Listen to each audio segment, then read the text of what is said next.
durability for the AWS S3, we have 99.99999. Hey, hi everyone, welcome back to my YouTube channel Bucket Flow, and today we are going to learn about S3. In that S3, we are going to learn about S3 storage classes. Why you need to learn, we'll see later. If you are new to the channel, do subscribe and check out other AWS related videos. We are approx 30 videos we have covered in AWS from basic to till now AWS S3. Okay, and if you're on LinkedIn, do follow me there as well. And let's get back to our topic. Okay, so today's topic is S3 storage class. Okay, why you need to learn AWS storage class. In EC2 we have seen we have a different types of EC2 as per the need and with the different pricing.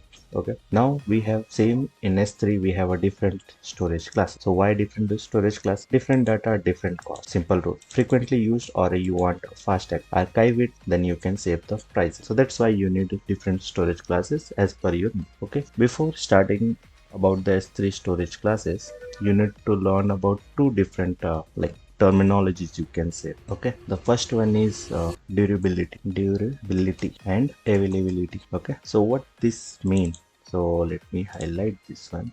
Okay, so durability means how many, if you have uploaded something on your object, okay, like in your bucket, and it got lost, that's called a durability. Okay, in some process or while something you lost it. Okay, that's what durability. Availability in the sense anytime, any 24/7, anytime if you open it should be there, that's all. Okay, that's called availability. Okay, if I give you one fact about availability and durability. Okay, as per the S3 AWS, if you have durability for the AWS S3, we have 99.99999 kind of in 9 into 11 nines. Okay, after that kind of 99999 percentage, you can say that much AWS storage durability is there. Okay, like if you upload large amount of data, it's a very less chance you will lost any data in that. That's durability of S3. Okay, and it's same for all the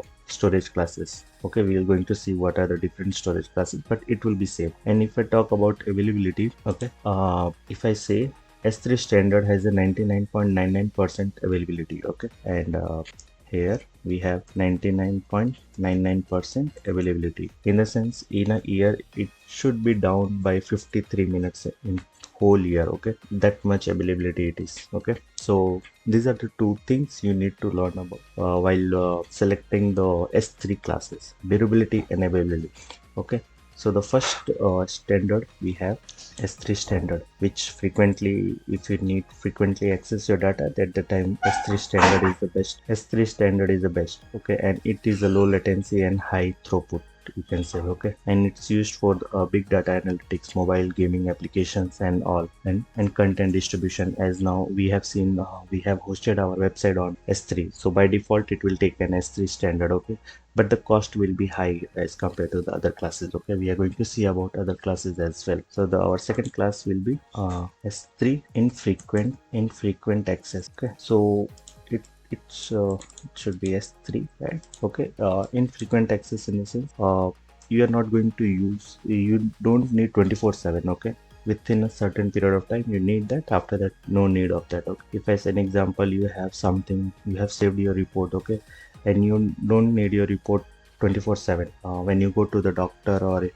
doctor asks, at the time only you need. So that kind of infrequent access. Okay, so the definition is for the data is less frequently accessed but required a rapid access when needed. So basically when you need, at the time you can able to access quickly you need can access. Okay, and it will be a lower cost as compared to S3 standard. That's the thing. In infrequent access we have two subclasses kind of, you can say. We have S3 standard IA.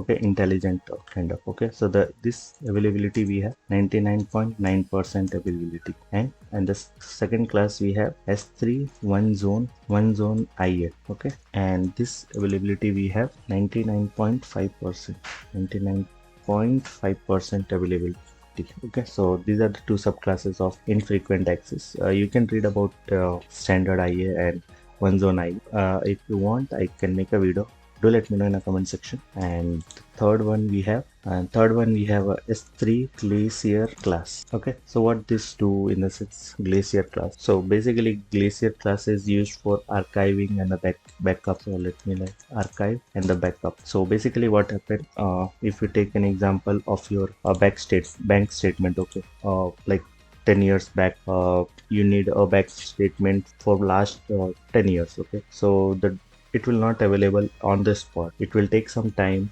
They will say, okay, when we will get the data, we will send to your mail, and later you can check. The kind of this is the thing. Okay, they will archive your data, and at the time you need, they will send to your mail. So that's the thing. So for the Glacier, we have some retention period as well, like 48 hours and 3 to 5 hours. Within a 3 to 5 hours, you will get your data. So in that also we have some subclasses. Also, we are not going to do the subclasses. Just we are going to surface layer. Okay. And the fourth one, we have S3 intelligent tiering. So basically, what this class do in the sense, it will move your object between access tier, and based on your usage, it will move the object. Okay. So like currently your object in infrequent access. Okay, but after a very long period of time, you didn't use your file object like files and all, it will move to S3 Glacier, okay, to save some cost. Okay, so it's a monthly wise monitoring it will done, and then based on that it will move to the other classes. So that's what the thing is. Okay, we are going to see the things where you can see all these things, no worries. Okay, so now the demo part. Okay, we will go to our S3. Okay, we have one bucket, I believe. Yes, I have one bucket. In that I will upload one file. Okay, any file. Let's see, let me upload this one as only upload.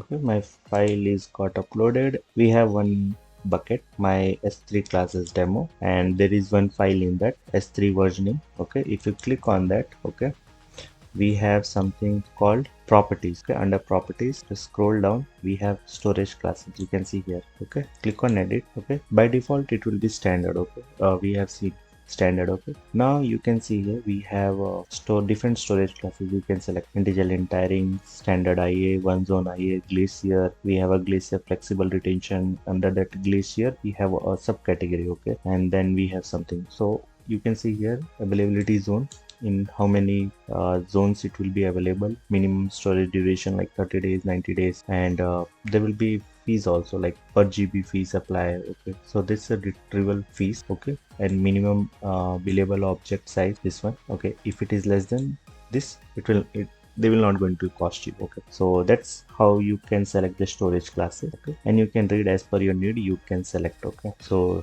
you can see here Amazon S3 pricing. Else if you click from there, you can check the pricing. Okay, if you select here this region, okay, and this is S3 standard will be 50 TB.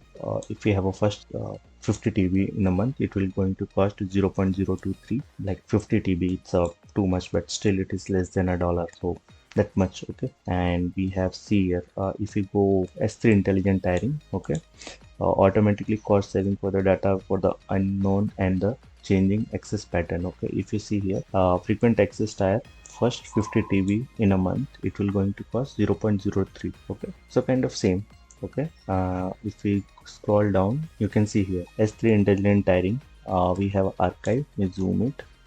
Okay, we have all storage. It's going to cost you 0.0036 per GB. Oh, that much low cost. Okay, so that's what the different classes why you need, and you can check the pricing. You can see here we have a different things also, operations, what operations, how much is going to cost you. Okay, so that's what in AWS free tier we have something you can use and you can try it. Okay, so this is what Amazon S3 storage classes you can check out, and the link you can see here, the life cycle rule and all. And that's all for today's. Okay, and hope you like this video. Do subscribe. If you have any suggestion, anything, do let me know in a comment section. I will make a video on that, and I will try to improve it. Still, if you are till now, if you are there in this video, that means you liked it. Do subscribe and share it with your friend as well. See you in the next video. Bye bye.